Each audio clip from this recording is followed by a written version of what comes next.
Good morning. Welcome again to Morning Devotions. And this is a special edition of Morning Devotions, special because it's Holy Week. I'm Pastor Sumrall, the pastor of the Cathedral of Praise, and thank you for allowing us to be a part of your life. Beloved, I know this is the second Holy Week in a row we've been under some type of pretty severe lockdown. But you know what? It will end well. God will cause all things to work together for your good because you love him and you're called according to his purpose. As we sing all the time, it will end in praise. You just have to look around at all this and go, you know what? God always has limits on the devil, and we can endure it. And we're going to make it through this, and it's going to wind up blessing us. I started looking around today thinking, Lord, what other properties do you want the church to buy in this season? You've been so good to us and you've blessed us. What else can we do for the advancement of the kingdom? How many more altars can we build for God in the earth? You need to be looking around at your business. You need to be looking at your career and go, you know what? There's things that this is going to be used to bless me with. And get your attention on where's the blessing. Get your attention on where's God working, and stop the complaining. Amen. All right, let's get started in Psalms 91. I'm going to read to you New Living Translation today. Those who live in the shelter of the Most High will find rest. Not worry, rest. Not fear, rest in the shadow of the Almighty. This I declare about the Lord. He alone is my refuge, my place of safety. He is my God, and I trust him.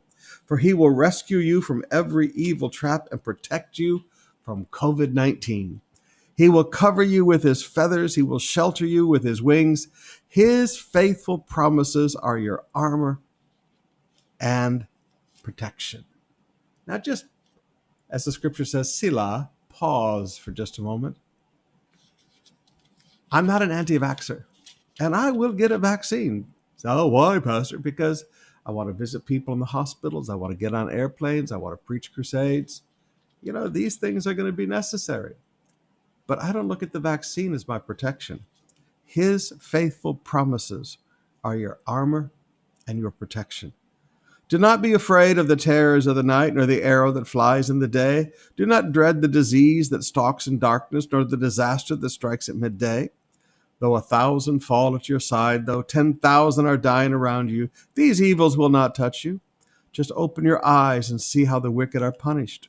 If you make the Lord your refuge, if you make the Most High your shelter, no evil will conquer you, no plague will come near your home, for he will order his angels to protect you wherever you go. They will hold you up with their hands so that you won't even hurt your foot on a stone. You will trample upon lions and cobras. You will crush fierce lions and serpents under your feet. The Lord says, I will rescue those who love me. I will protect those who trust in my name. When they call on me, I will answer. I will be with them in trouble. I will rescue and honor them. I will reward them with long life and give them my salvation. That's a good word this morning, brothers and sisters. Long life. For all of our seniors, you don't need to be afraid of COVID-19. You have a promise that God will satisfy you with a long life and a life worth living. Father, we come to you in Jesus' name. As we open our hearts to you now and worship, receive our worship, Lord. Inhabit the praises of your people. And Lord, then as we turn our attention to these incredible words that our Savior spoke during Holy Week, teach us, Father. Let our hearts be challenged and changed. I thank you for it, Father. In Jesus' name, amen. Let's worship the Lord.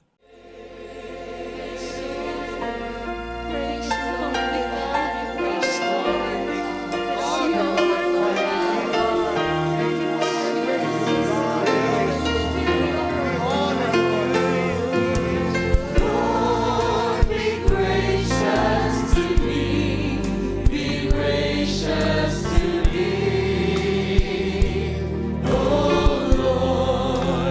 gracious to me.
ceases to exist. And when you walk into the room, the dead begin to rise, 'cause there is resurrection life in all you do.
Well, each day we're reading the events and the words of Jesus that were spoken or accomplished on that day during the first Holy Week. Now, yesterday we tried to get through Tuesday, but Tuesday was a big day. And Wednesday is kind of a repeat day. In fact, we only have a few verses that we can use that would basically summarize that he did the same things again. So I wound up having to split Tuesday and Wednesday, but these words were actually spoken on Tuesday. Now, the first is the Sadducees coming and challenging Jesus about the resurrection. Let me read to you the passage from Luke. That is recorded in Matthew, it's recorded in Mark, and it's recorded in Luke. We don't find in John, but Matthew, Mark, and Luke. I'll read you John's because it's a little longer. There came to him some of the Sadducees. Now remember, the Sadducees were not so much a religious denomination as the nobility. Okay, they were the leftovers of the Hasmonean ruling dynasty of the Jews during that 400 intertestamental period between Malachi and Matthew. And when the Romans conquered Israel, they needed someone to be in charge underneath them. And so they took some of these former nobility and they appointed them as the high priest and the Sanhedrin court. They put these people in positions of religious power because religion controlled the Jews in that day. So here come some of these, what I would call extremely liberal, very unspiritual Sadducees. There came to him some Sadducees, and every year during Holy Week I teach you that the Sadducees are sad, you see. I don't have very many jokes. Those who deny that there is a resurrection. So they don't believe there's a resurrection. They also don't believe in angels. And they ask him a question saying, Teacher, Moses wrote us that if a man's brother dies, having a wife, but no children, the man must take the widow and raise up offspring for his brother. Now, Jesus, there were 7 brothers. The first took a wife and died without children, and the second and the third took her, and likewise all 7 left, and no children and died. Afterward, the woman also died. In the resurrection, whose wife will the woman be? For the 7 had her as wife. And Jesus said to them, the sons of this age marry and are given in marriage. But those who are considered worthy to attain to that age and to the resurrection from the dead neither marry nor are given in marriage. Now, I want you to notice something here about Jesus. Jesus corrects doctrine. He said, listen, I know that you don't believe in the resurrection, but you know what? The resurrection is true. So they came to Jesus with this philosophical argument to somehow prove there is no resurrection. But Jesus said, considered worthy and were made worthy by the blood, and to the resurrection from the dead, neither marry or are given in marriage. So, all right, in heaven, there's no marriage. Or during the 1,000-year reign, there's no marriage of those with resurrected bodies. For they cannot die anymore, because they are equal to the angels and are sons of God, being sons of the resurrection. Now, there's a beautiful truth. There's a beautiful truth. We are equal to the angels and are sons of God, being sons of the resurrection. But that the dead are raised. And he said, now here comes the correction. Moses showed in the passage about the bush, where he calls the Lord the God of Abraham and the God of Isaac and the God of Jacob. Now, he is not the God of the dead, but of the living, for all lived to him. Then some of the scribes answered, Teacher, you have spoken well. For they no longer dared ask him any questions, silenced by logic. Wow. How do they argue with that? And they're silenced by the logic of Jesus. Now the Pharisees now come with their question. And we'll look at it from Mark this time, because Mark puts it in the longest form. Mark 12, beginning with verse 28. And one of the scribes came up and heard them disputing with one another, and seeing that he answered them well.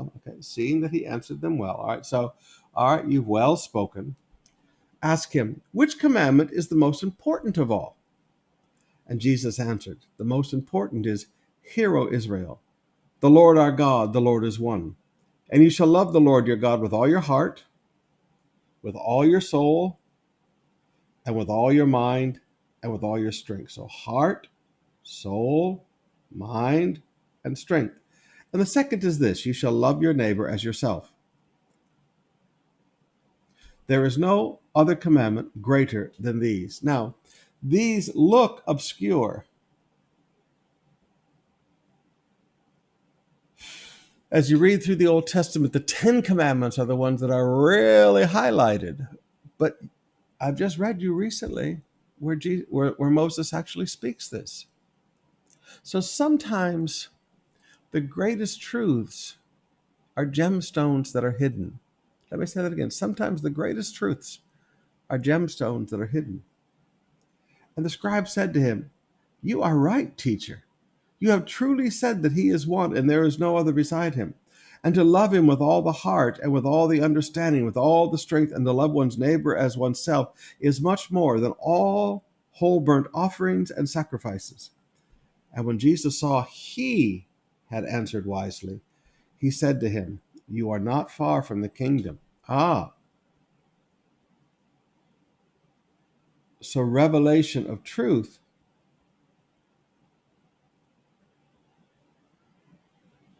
shows closeness. Now, Jesus continues, and this time we'll read Matthew because it's the longest passion. This is Jesus correcting some more theology. Now, while the Pharisees were gathered together, Jesus asked them a question. So, all right, this is Jesus's turn. Jesus asked them a question. He said, What do you think about the Christ?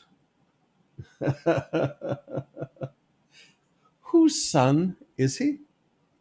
And they said to him, The son of David. And he said, How is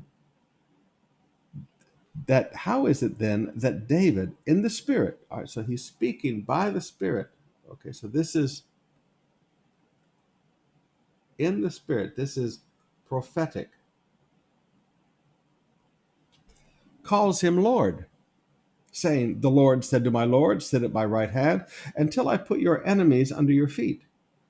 If then David calls him Lord, how is it he is his son? Now, back up to this in the Spirit. David just wasn't talking one day. See, David was also a prophet. He wasn't just a king, he was also a prophet. So, as a prophet, he said, "The Lord said to my Lord, sit at my right hand until I put your enemies under your feet." You know, sometimes we look back at those passages in the Old Testament and we have to remember these words are also inspired by the Holy Spirit. And no one was able to answer him a word, nor from that day did anyone ask him any more questions. All right, now, this is a total silence of questions. A total silence of the questions for the rest of Holy Week. They just attacked. Now, there's several things I want you to understand here. First of all, spiritual logic will silence questions. But when the questions are silenced, that's also when the hatred really, really begins to ramp up. Now, we come against the seven woes spoken against the teachers of the law and the Pharisees in the temple of Jerusalem. Again, we'll do Matthew because it's the longest. Then Jesus said to the crowds and to his disciples, "The scribes and the Pharisees sit on Moses' seat." Now, the reason for that, if this is a synagogue and they're sitting in kind of stone bleachers like this around it, and this is what we would call the altar area up here, there would be a chair. And that's where the person would sit down to read the law of Moses. So that's what they mean about sit in the seat of Moses. So do and observe whatever they tell you. In other words, they sit there and they read the law of Moses. So whatever they read to you from the law, do it. But not the works that they do. For they preach, but do not practice. Now there's a wow. Now, as much as possible, and please, as pastors, as Connect Group leaders, as parents, we should practice what we preach. Now, saying that, you know what? There's always people out there that are professional critics and professional, what we used to call in the 80s, fiscalizers. They're professional fault finders. They're professional fruit seekers and fruit pickers. And, you can never live a holier life that's suitable for them. All right? But what you can do is in sincerity, do your very best to live whatever you teach. Parents, you live what you teach your kids. Okay, you live what you teach your kids. You're teaching them the Bible, so they should see you live it in front of them. This is why sometimes, please forgive me, this is why sometimes church kids grow up so bad. Because they go to church and they see their parents talking all spiritual, and they see their parents talking about the Bible, but when they go home, the parents live more like demons than saints. Please forgive me. Now, this is why it's very hard, and this is why you look around at some kids that have grown up in church, and you know what? Now, some of them have the most tremendous parents in the world, and these young people just made their own decisions. But other times, parents, Connect Group leaders, pastors, leaders of every type, when we teach something, we should live it. Fair enough. He said they tie up heavy burdens, hard to bear, and lay them on the people's shoulders. But they themselves are not willing to move them with their finger. He said, now listen, you make things really difficult for the people. Now, you have to understand what they're talking about. That is their interpretations. He said, you tie it all up in a bow, you lay out all this truth, you tie it all up for them, but you've made it so hard to live, and you won't do anything to live it yourself. Now, this isn't talking about Christian service. This is talking about lifestyle teaching. Now, part of not doing this is to teach people how, okay? Not just what. And, you see a lot of people who run around and tell everybody, live holy, holy. Those people are wicked. These people are righteous. Live a righteous life. So all right, you tied it up. You made a nice package, but you never told people how. Okay, you make it hard to bear because you don't teach people how. Now, hard to bear, hard to pick up and carry. Now, I learned a long time ago that you can pick up some really heavy things if you know how to carry them. If you know how to pick that up. Have you ever seen somebody who's never carried a sack of rice before try to pick up and carry a sack of rice? It's a burden too heavy for them to carry. Even you get a weightlifter from the gym. It's so awkward and weird. But they see this skinny little guy over here walking around with a sack of rice on his head. And you watch them and you see how they load it on the head and how they walk with it. They've learned how to carry that burden. Now, there are commandments of God that we have to live. And in some ways, you could look at them as difficult or heavy. But if somebody's taught you how to pick them up and how to carry them, then they're not too heavy of a burden. And notice, these people have no experience. It's like somebody teaching people how to fast that have never fasted. It's like somebody teaching people how to live holy who lives like a demon. If you've never done it, you can't teach people how. And this is what Jesus is talking about here. He said, you tie up these heavy burdens, you make this nice little package, and you lay them on people's shoulders. But you're not willing to move a finger. He said, you need some experience because then you can teach people how. He said, they do all their deeds to be seen by others. Now, you know what? When your life is nothing but Facebook, forgive me, when you are a Facebook Christian, when everything you do is for Facebook, all right, you're going to feed 15 people today. So you're going to show the 15 meals that you cooked, and you're going to show yourself passing out those 15 meals. Facebook Christianity. That's trying to be a woke Christian. That's what do they call it? Virtue signaling. Okay, that's virtue signaling Christianity. That's not how we live. So Jesus said they do all their deeds to be seen by others. For they make their phylacteries broad and their fringes long, and they love the places of honor at the feast and the best seats in the synagogue, and greetings in the marketplaces and being called rabbi by others. They just love all the honor. And he said, but you have one teacher, and you are all brothers. He said, they love to be called rabbi. He said, but you have one teacher. Jesus said, I'm the rabbi, I'm the teacher, and you're all brothers. He said, and call no man your father on earth, for you have one Father in heaven. Now, there's some people who want to run around and take this and go, okay, call no man father on earth, for you have one Father in heaven. And they want to take that super literally, and they say, okay, there's no such, you can't call your earthly father, father. That's ridiculous. Of course, he's your dad. Okay. And they say there's no such thing as spiritual fathers, but then they forget all of Paul's writings. I mean, please, come on. Jesus is dealing with something very different here. So he talks about rabbi, teacher. He talks about father. Neither be called instructors, for you have one instructor, the Christ. He says, so listen, let's understand that the source of everything in our life, and here's a very simple way to put complicated theology. Source. Jesus is the teacher. Nobody can teach anything that doesn't flow from him.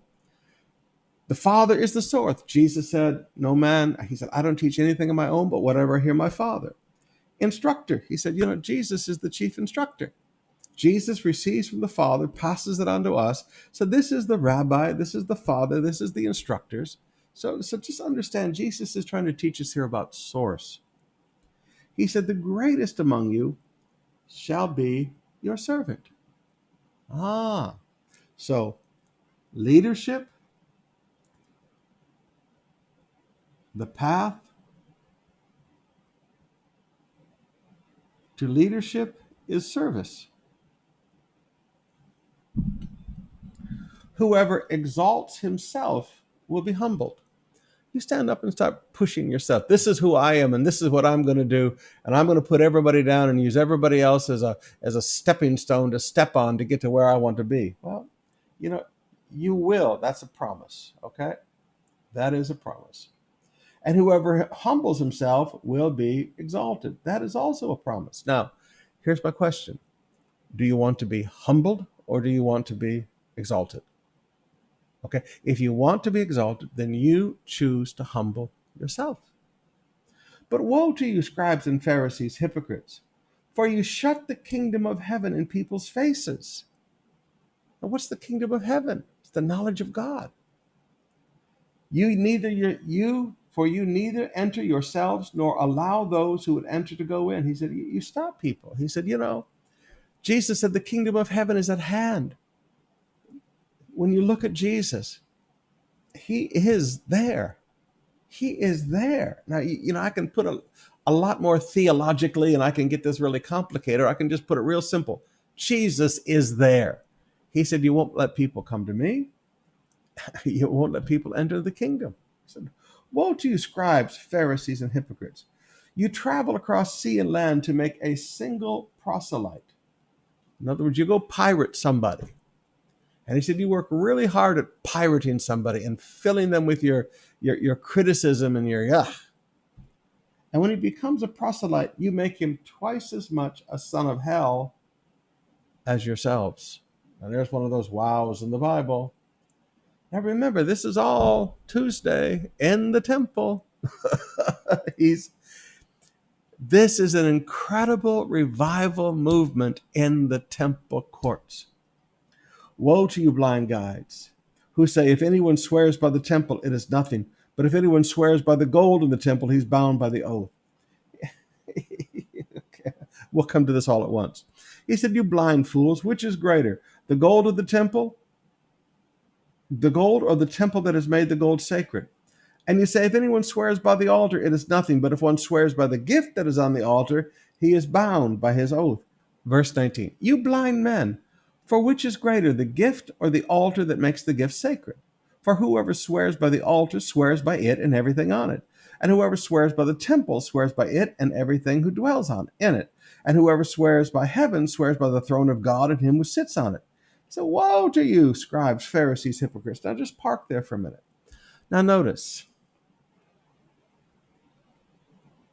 rational escapes.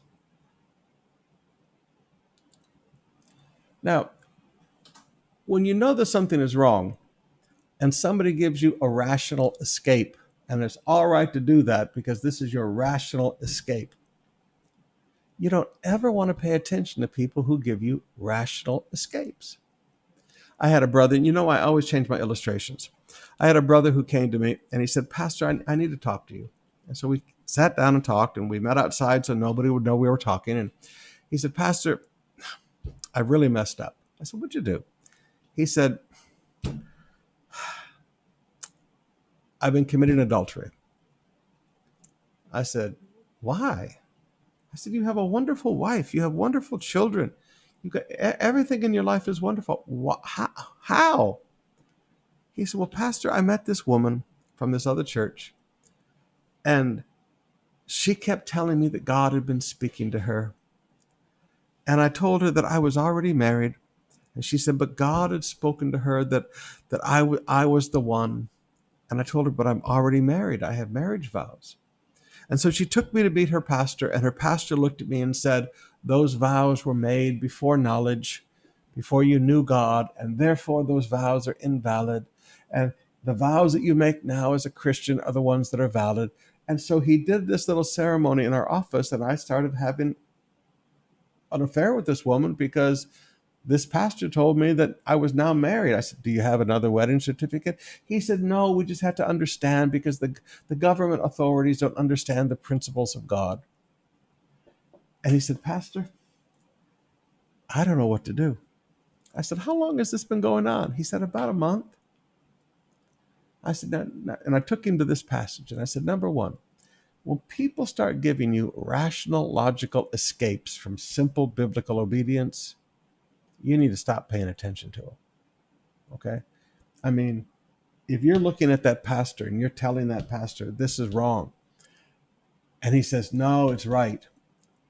Even if he's right and you're wrong, Paul would be clear that if someone believes something is wrong and they're condemned in their heart, they shouldn't do it. So now he's starting to come back. He said, well, what do I do now? I said, we need to sit down with your wife and we need to get this right. I said, you've been under deception. I said that this was religious deception that got a hold of you, and you just need to get away from that. So beware. And this thing of rational escapes from simple biblical truth is just fascinating to me. He said, woe to you, verse 23, scribes, Pharisees, hypocrites. He said, you tithe in mint and dill and cumin. These are tiny herbs. He said, but you have neglected the weightier matters of the law, justice, mercy, and faithfulness. He said, these you ought to have done. These, justice, mercy, and faithfulness, you ought to have done without neglecting these. So Jesus taught tithing. Forgive me, Jesus taught tithing. Now, straight up, they lived under an occupation army. They paid taxes to the Roman government, and they still brought the tithe to the Lord. The tithe had nothing to do with the oppressive Roman taxes in their life. Verse 24, you blind guides, straining out a gnat and swallowing a camel. He said, you go after the little tiny things. Tithing, forgive me, is a small thing. Okay? It's a small thing. It's just part of our normal life. It's like breathing.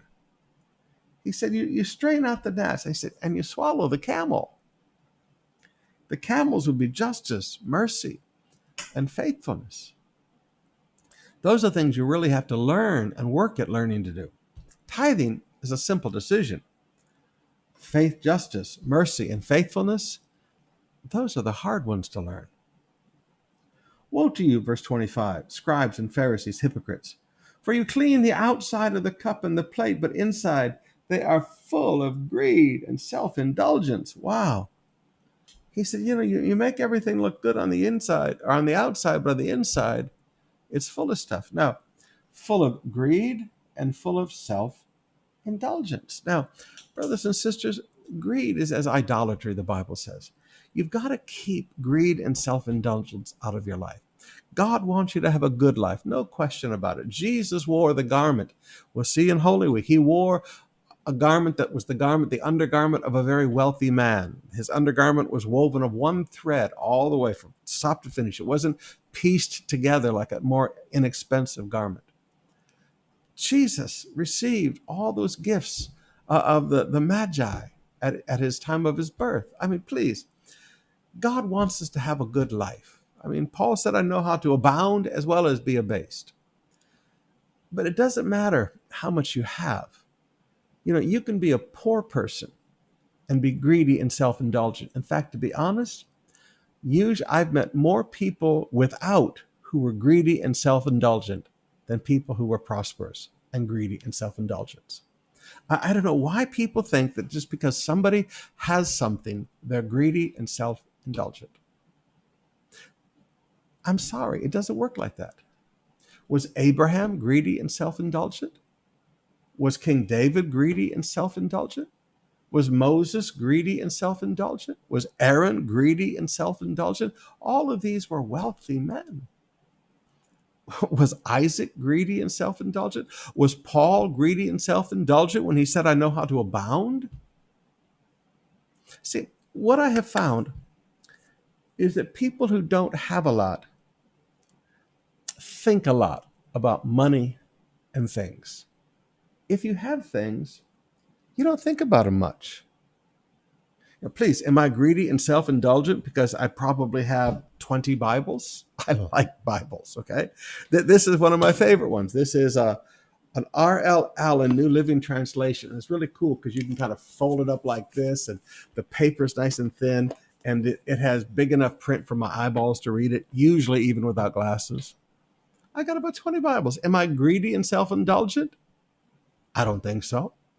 Well, Pastor Sumrall, you should take all those Bibles and keep one and give all the rest away to the poor. What did you say, Judas? You got my point. See, greed and self-indulgence is not a character of the wealthy. It's a character of the human heart. And honestly, I found more people who have little that are greedy. I found more people that have little that are self-indulgent. Now, I've met rich people that are greedy and self-indulgent too. But this has nothing to do with status or this has nothing to do with wealth in life. This has to do with the heart.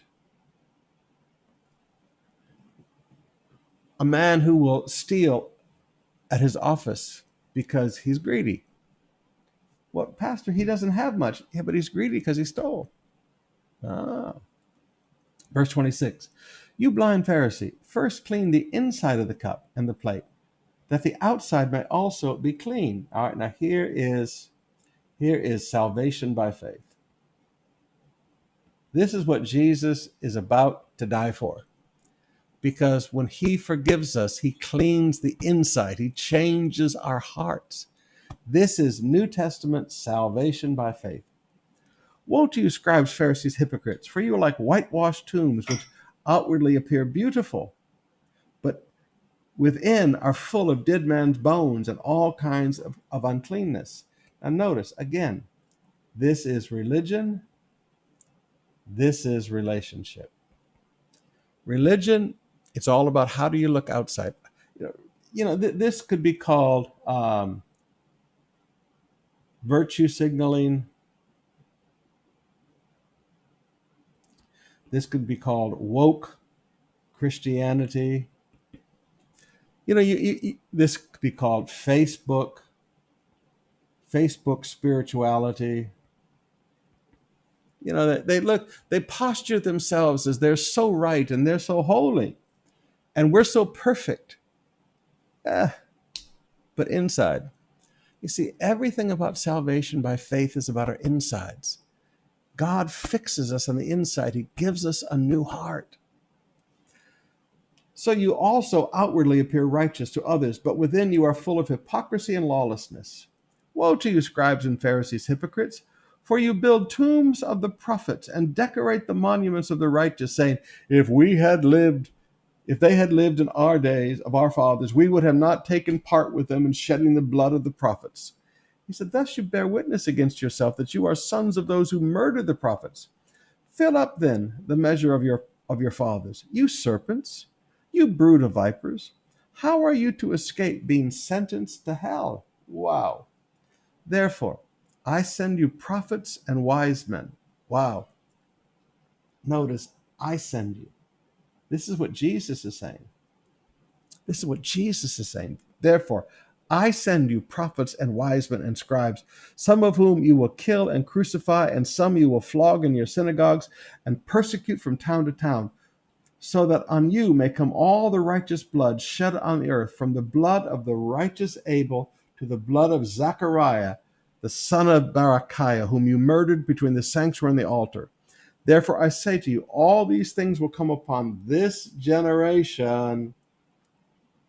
Now just stop there for a minute, brothers and sisters, and I want you to notice something beautiful that we often miss. Jesus said, I send you. See, we always look at that as if somehow the Father was doing this and Jesus is disconnected, but Jesus said, I send you prophets. He said, I send you prophets, I send you wise men, and I send you scribes. And he said, you destroy them. Every one of these words is destroy. That's why when people tell me that God called them to destroy, I look at them and go, yeah, no. Matthew 23, beginning with verse 37. O Jerusalem, Jerusalem, the city that kills the prophets and stones those who are sent to it. How often I have gathered you as children together, as a hen gathers her brood under her wings, and you were not willing. See, your house is left to you desolate, for I tell you that you will not see me again until you say, blessed is he who comes in the name of the Lord. Wow. There's a lot in there, but let me just bring this part out. You were not willing. Brothers and sisters, Jesus says, and notice, this is love. This is not threats. He said, I wanted to gather you together like a chicken gathers her hen, gathers her little chicklets under her wings. He said, that's love. He said, but you wouldn't have it. You see, you're going to have to understand that God's love is what reaches out to us. Not his anger, not his wrath, God's love. This is an age of grace that we're living in right now. Oh, there's just so much to teach here. Let's go on. Well, let's take a break for just a minute. Let's have a little bit more worship.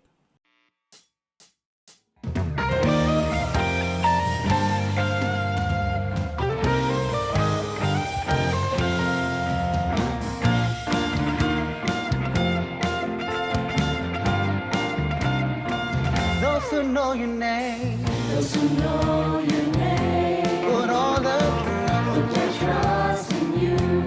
There is no other faithful God, so loving,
All right, let's continue to pick up. This is Tuesday. Okay, this is Tuesday in the first Holy Week. Now, Wednesday, we really don't have any details on. It's just basically he continued to teach and preach in the temple courts. So more of the same. But Tuesday was the big confrontation teaching day. And we can understand that because Monday he cleansed the temple. Everybody would have been shaken up. Tuesday, we see all these people coming out to ask questions, all these people coming to challenge. So all of this makes perfect sense. All right, we're going to pick up. We're still on Tuesday, even though this is Wednesday, because Wednesday we don't have any more descriptions.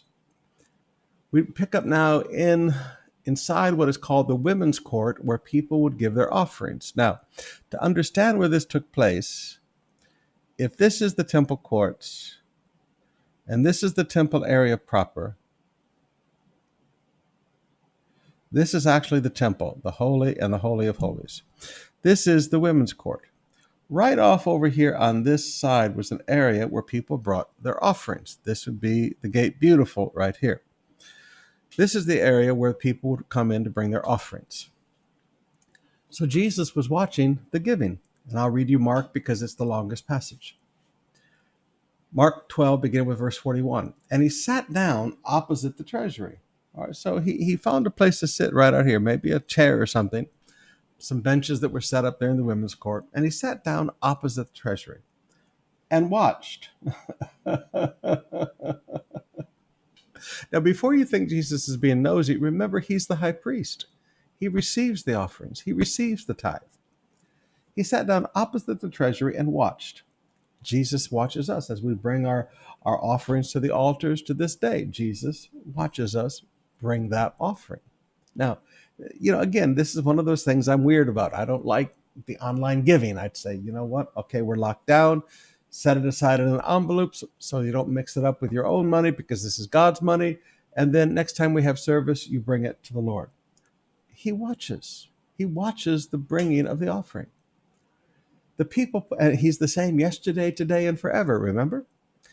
He watched the people putting money into the offering box. Many rich people put in large sums. And a poor woman, widow, came and put in 2 small copper coins. These are what we call widow mites to this day, okay? It's a small copper coin. And they're very, very light. In 2 copper coins, which make a penny.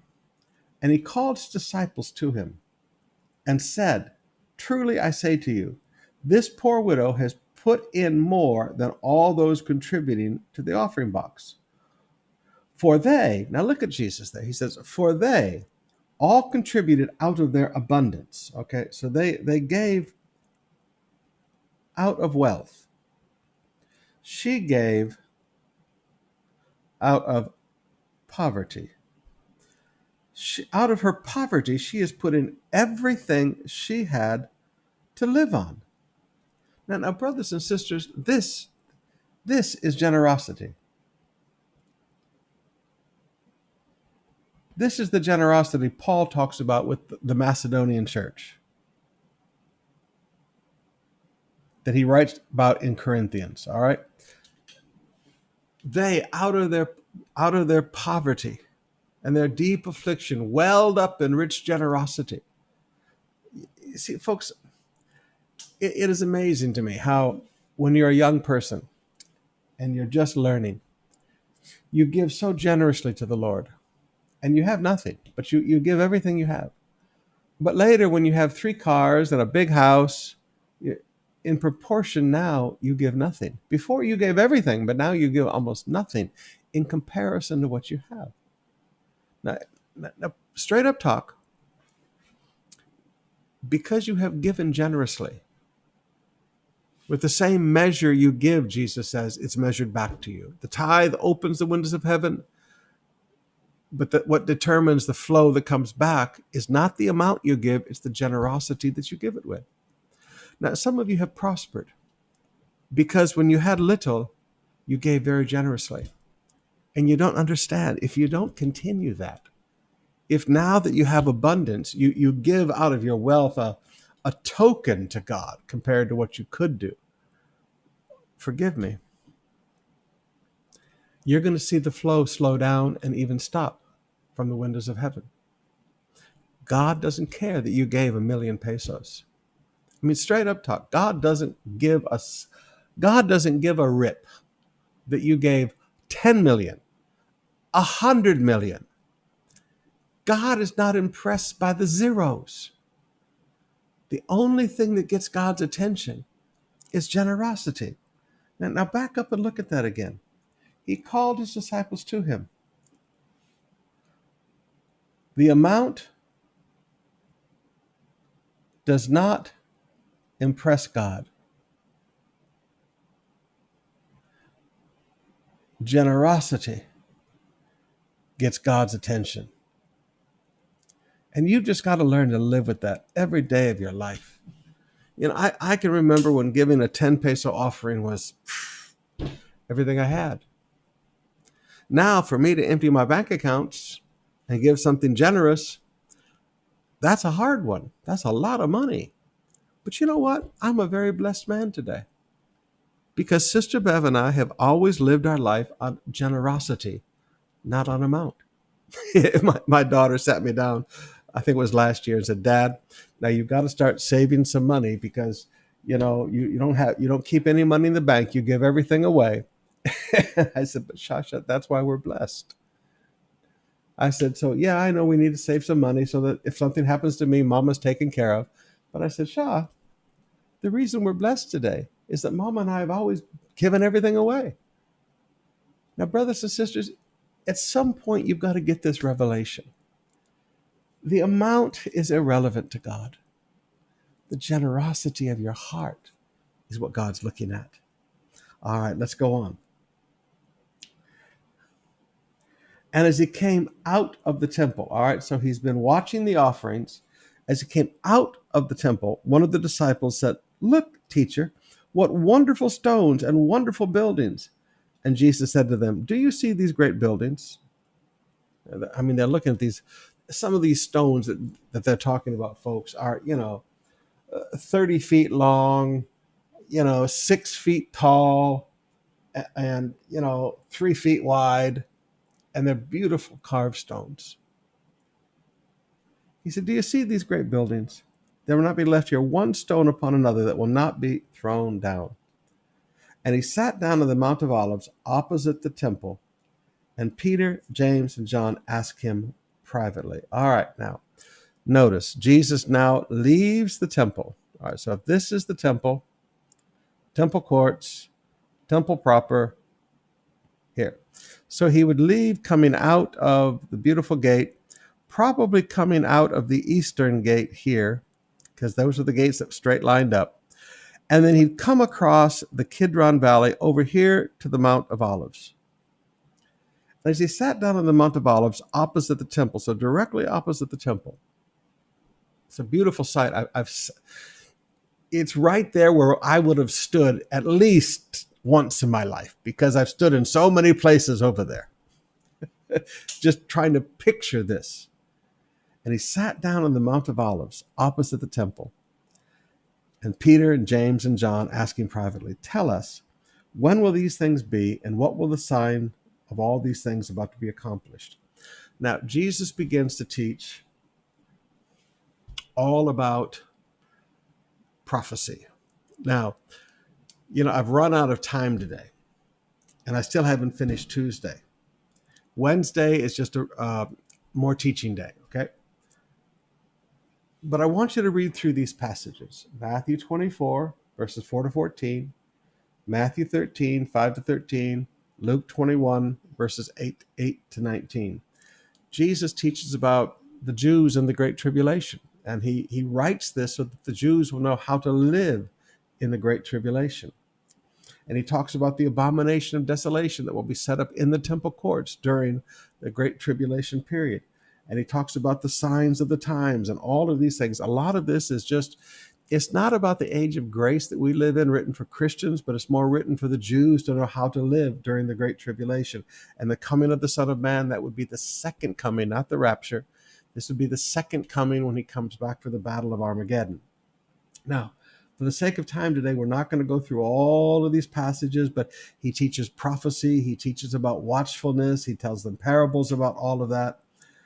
And we pretty much finish out with that on the Wednesday, the judgment of the Son of God. All of this is prophetic teaching. And then he goes out and lodges on the Mount of Olives. Okay, he goes out and spends the night up there in Bethany. And while this is going on, when he's spending Tuesday night, that is when everybody starts planning to arrest and kill Jesus. All right, that's when all of that begins to take place. And that is where the anointing takes place in Bethany. Jesus is anointed with the oil that night on Bethany. That's all on Tuesday night. And that is also the night, and this is important, this is Tuesday night at Bethany. Jesus has corrected Judas. We'll get all into that in our School of the Cross. That's why I'm wanting to move quickly through this. Tuesday night, after Judas is corrected, that is when Satan enters into Judas, and Judas becomes Satan possessed on Tuesday night of Holy Week. Okay, so that's important. Now, Wednesday, I told you the only thing we have is he was teaching daily in the temple courts, all right? And they were seeking to destroy him, but they could not find anything they could do. So that's all we know that happened on Wednesday. Now, tomorrow, we're going to pick up and finally get into Thursday. Now, I skipped over all the prophecy teaching, but to keep you from being confused in that prophecy teaching, just remember Jesus is primarily teaching them about the second coming, not the rapture, and he's teaching them about how to live as a Jew in Jerusalem during the Great Tribulation. All right, we'll see you tonight as we continue School of the Cross, and again tomorrow morning as we pick up Thursday of Holy Week.